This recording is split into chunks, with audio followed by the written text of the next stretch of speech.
This is different.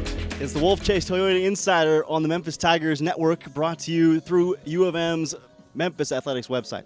I'm Tyler Springs, and I'm joined by head coach Melissa McFerrin of the Memphis Tigers women's basketball team. This is beautiful. This is something else. You told me we were going to start this segment in sunglasses. And look, all right, okay. Was this better? We want to show the guy behind us waxing the boat or washing the boat, because we want people to know we are not in Memphis. We're not. No, we are in Bimini, and this is the first time that the Tigers have been in the Bahamas in some time, although you say we've been here before. We have. I think maybe it was 7, 8, maybe 10 years ago that we were in the Bahamas for a tournament, but obviously everybody loves to go south. We saw our men's team going south early in the summertime. So this is where teams want to be. So we've got 8 teams here, 2 different 4-team brackets. And every college student in America wants to be where we are now. We will get to your bracket in just a second, but you're coming off of a tremendous win against a very difficult Toledo team on the road at their place. You got out to a first-half lead, but you did so without the help of Jamira Schutz and Dulce Fonca-Mengiado, who were on the bench for most of that first half. Looked like the first real time that your kids were tested. What were your conversations like with them during that first half? Well, I think right now, we're just really starting to see them get comfortable with each other and trust each other. Obviously, Madison Griggs carried a lot of the load, did the heavy lifting in that particular stretch, but I thought Elena Davis was really good too, coming off the bench when Dulce got in foul trouble. And Jamira on the bench, I thought, like I said, Madison Griggs. So the great thing, it's awful to have your team in foul trouble that early, but it's also great to have other people have an opportunity to step up and prove that we're not a 1 or 2 person team. And I think that's what we're finding right now. We're starting to get comfortable with what kind of team we are. We're starting to trust each other. We're starting to put the ball in places that it needs to go, because we trust that the person catching it is going to do the right thing. You've had good shooters, certainly Alex Winchell, Ariel Hearn come to mind. Did you get any sense of early in that game Maddie was just sort of in a different zone? Well, I don't know if I thought she was going to hit 8 in a row, but to be honest with you, I didn't really think about it.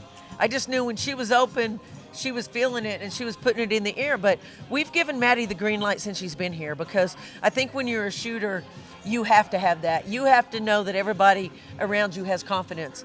I tell this story about Madison Griggs, but literally I was watching her, I think it was the spring of her junior year in high school, and I was watching her shoot. She was doing a 50-shot shooting drill. And I was talking to the coach, and Jess Bogie was there with me. And about halfway through the shooting drill, I leaned over to Jess and I said, "Jess, has she missed yet?" And she said, "No." So we watched her shoot 50 shots, and she missed 2. At that moment, the scholarship offer was out, but it got pretty heated at that point, because I'd never seen anybody shoot 48 out of 50. We hope that she makes them like that through the rest of her career as well. Yes, we do. In addition to her presence, you've had great contributions in these 2 road wins against SIU and Toledo from your post players. How difficult is it for someone like a Kiki Hunter, who's had some college experience but not quite at this level, to come in and be impactful the way she was at Toledo, and for Dulce Fonca-Mengiado when she was on the floor looking great with a double-double against SIU? Well, first of all, Kiki started out the year being this kind of play for us, and then she's been under the weather a little bit. So even before the game, Helena wasn't feeling well before the game. Dulce gets in foul trouble.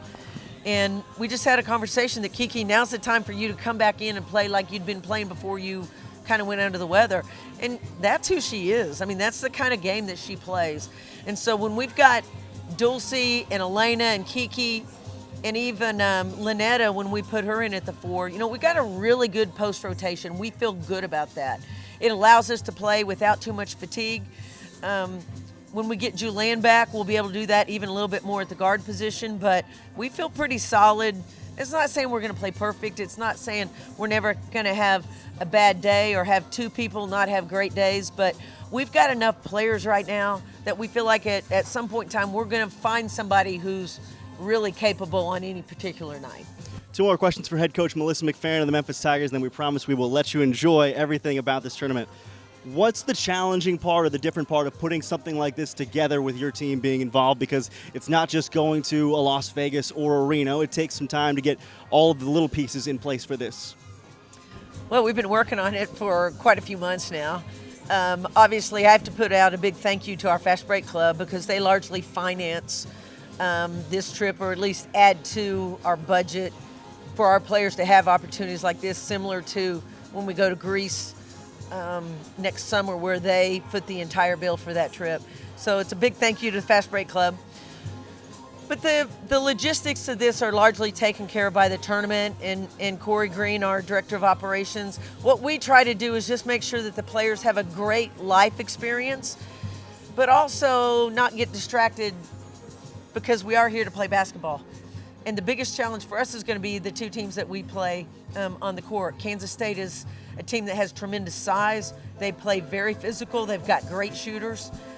So it's important that through some of the fun that we're going to have here that we maintain focus on what we're really here to do, and certainly we'll do that. That's a dynamic Kansas State team that you're going to face in Game 1, and then in Game 2, you get either LSU or Michigan State. Michigan State, obviously a ranked team, a team that went to the tournament last year. It's great to play this kind of competition, and you've got some history with Susie Merchant as well.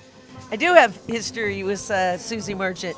I recruited Susie Merchant as a fiery, redheaded point guard out of Traverse City, Michigan, and she's exactly the same way today. Done a tremendous job with her team.